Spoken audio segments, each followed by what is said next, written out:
Well, Weenie, you're watching my favorite YouTube channel. I saw an article or a link to an article, which I have not read, and I will be doing it now. It's about Black History Month in Marvel. Now, a year ago, myself and the comics pals, Sean, did a video where we gave suggestions to Marvel as if they were listening. I'm not saying that jokingly. We actually were, and like this is what we could do next time to improve. There were pretty good ideas there. I think all six, because I did three, he did three, and then I had some bonus ones like let's actually have a racist as a villain because like it'll make sense when you watch the video. But like we don't need to scurry around and kind of like be vague and try to be smart with it. Just have a straight up, this man is a hateful person. He's the villain in this comic book. Just I think that'd be cool because villains are supposed to be evil. Anywho, let's read what they're gonna do for the Marvel celebrates Black History Month with variant covers. Let me extend it maybe. Hope that's a better experience for you. Check out the new artwork and learn about some of the ways Marvel Comics will honor Black History Month this year. Last month at New York Comic Con, Marvel announced some of the exciting things coming our way as it celebrates Black History Month this February. Do you have to say this February? Can you say Black History Month? Maybe people don't know that it's February. You never know. With various new series centered around Black heroes and creators, and a new edition of Marvel Voices Anthology series. That's what I'm talking about. The Anthology series. It's called Marvel Voices Wakanda Forever. They've been very Wakanda recently. If you remember, they have a series that's just called Wakanda, and this is going to go 5 issues. The second issue came out a couple weeks ago. They had, after that first movie, remember there was a series called Wakanda Forever, Spider-Man, and then you have to read X-Men Wakanda Forever, and it closed out with Avengers Wakanda Forever. And I may be completely wrong on the order, but there was like 3 comics, and Nakia was back, and Hydro Man was in there too. But that series was 2018. Okay, that's the theme of this year's Black History Month anthology. They'll all be stories centered in Wakanda. What I want to hear is that John Ridley plays a part. I want to hear that the Tosin character that was introduced in the Black Panther series that's ongoing right now gets his story fleshed out there, because it is a Black Panther comic book, but now we've got an opportunity for that character to have his story told, and I won't be like, oh, they're taking away from T'Challa, which I will be saying if they did it in the T'Challa book. But this is the place for it. Consequential stories is one of the things Sean and I were asking for. I'm gonna link that video by the end of this, so the comics pals and I, we kicked ass with that one. Today, fans can discover more about the stories and creators than await in Marvel Comics Wakanda Forever. Check out all 4 Black History Month variant covers, bro. You know I'm going to get all 4. And learn about special Black History Month backup stories that will appear in select issues throughout February. Okay, that kind of sounds good, and also I know what's going on. A $4 comic book will now cost $5 because there will be like 5 extra pages of, I don't know, Monica Rambeau in the Spider-Man series, or Luke Cage in the Daredevil book. That's Mayor Luke Cage. That's probably, and the writer of that series is not going to be Christopher Priest. It's going to be someone who it'll be profitable for the company to do. And they're going to say, look, we're doing it because it's Black History Month. Look at us, virtuous. Yeah, I don't rate this company. If they really wanted to counter racism, they would do more than just a Black History Month kind of show. Yeah, like they're showing out. Let's see here. Marvel Voices Wakanda Forever 1. There's not going to be a number 2. And if there is another one next year, it'll also be called number 1. We'll feature 5 all-new stories spotlighting the iconic heroes of Wakanda. Okay, a Shuri story, a Koye story. Ramonda gets a story. That M'Baku guy from the Intergalactic Empire, who has the name M'Baku, but is not really M'Baku. Oh, they're not going to miss out on Killmonger. I give him 5. Those are the 5 stories. Brought to life by an incredible lineup of both fan favorite creators and talent fresh to the Marvel Universe, aka they won't cost much to get into this comic book series. They'll be happy for the opportunity, and we get to pay them a little bit of money to maximize our profits. And we don't have any hopes that this book will sell high. Let's not pretend. Join them That's what I mean by the fresh new Marvel writers. Join them as they grow and expand the inimitable world. Guys, that was the first time I ever used that word. Of Wakanda in these tales of myth, adventures, strife, and more. Okay, T'Challa's grandfather, I was wrong. Azuri learns a lesson as a teenager that will have a dramatic impact on Wakanda's present in a moving story by writer Adam Serwer and Marvel Studios storyboard artist Todd Harris. That's interesting to get a studio storyboard artist in there. And Adam Serwer. I'm going to assume both of these people have dark skin color. That's why they're on this comics, on this story.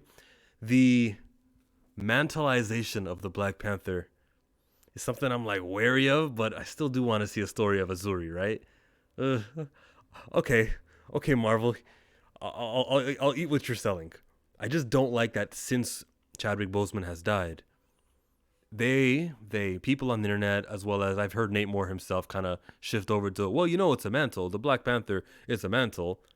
It's also T'Challa's story. T'Challa's been the Black Panther since the comic that released in 1967 called Fantastic Four, and from then till now, because time moves so slowly in comics, it's been his generation.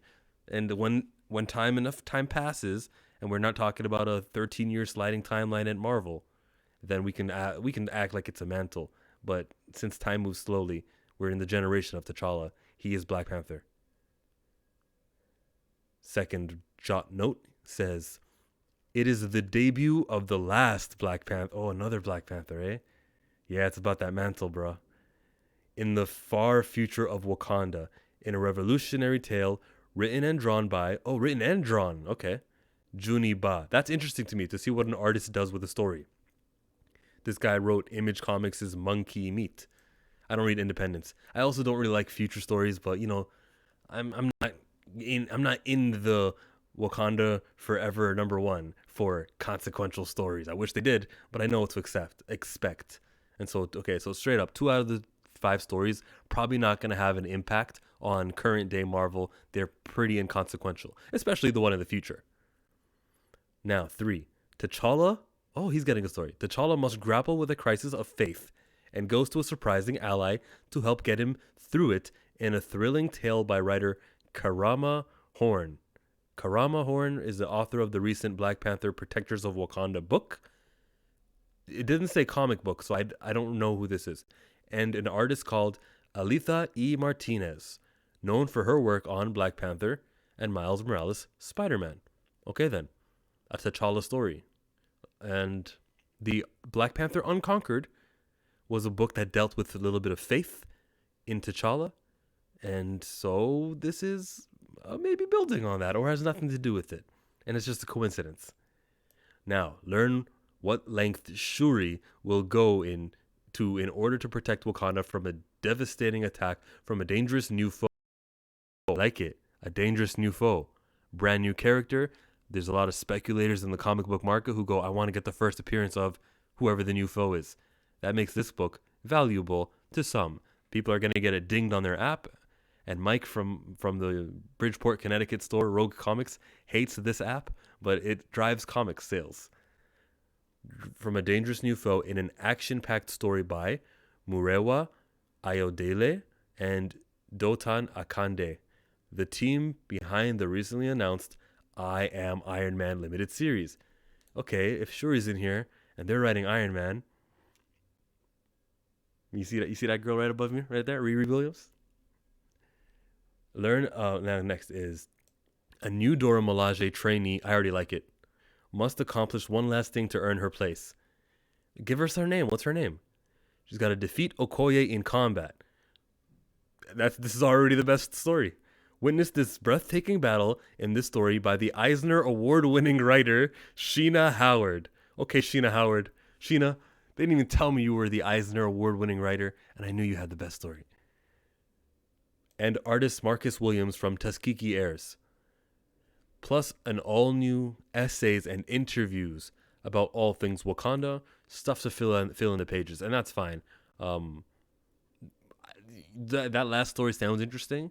So if I at least got a good 6-page story out of this thing, cool. But it is what it is. It is what it is. It is the anthology series. You know what celebrating looks like? I remember I read Detective Comics' 1000th edition, and the caliber of talent that were there was amazing. The caliber of talent here, like they said, it's fresh new faces as well as people from the entertainment field, the fan favorites. They said, honestly, bro, which of all of these writers, who's my fan favorite? Nobody. Literally nobody. I don't know about the storyboard guy named Todd Harris. I don't know about Aletha E. Martinez. So I'm a fan. None of these are my favorite, but that's okay. This could be an amazing 5 stories, and it could also be meaningless at the same time. To me, to me, I want everything in my collection to be able to talk about 5 years from now and be like, oh yeah, that happened here. Let me just pull it up. Like I do that sometimes. If you guys have watched my channel from time to time, I'll pull up like an old comic and I'll talk about how this happens here because it's consequential. And I don't feel I'll be able to do that with this series. So that's why I know I'll dislike the comic when it comes out. Even though I'm going to get all the covers. The value of it will be the variant covers. That's going to be this comic series legacy. Will I be proven wrong in February? Stay tuned. Until then, go listen. When Monica Rambeau Photon comes out, they should be touting that. That's way more impactful than these inconsequential stories where they hire newbies. The Monica Rambeau Photon series is the first time ever that a series will be released with her leading it, a solo series. We need to support that. I'd buy that 10 times over buying this series if you're thinking about which one. It's coming out in December. Look out for it and pick it up and sell it out and make them feel dumb for not having a series of her, even though this character's been around for 40 years. Make them pick up that phone, call E-Viewing and say, hey, that 5-part limited series, you guys are going to get an issue number 6. Hurry up. You're hired. We're going to prolong this into an ongoing. Make Marvel change their mind. Make it so that it's not just T'Challa and Storm who are used and featured prominently. Make it so that there's the number 3 hero is definitive. Because right now, if I ask you who's the 3rd black superhero in Marvel, you can say Luke Cage, you can say Blade, you can say Miles. Make it definitive. Make it Monica Rambeau. And I'm not counting Ironheart. Obviously, Ironheart's the greatest. Like, to call her a superhero would be ridiculous. On the side of my face now is the video with me and Comics Pals. Here. Check it out. It's last year.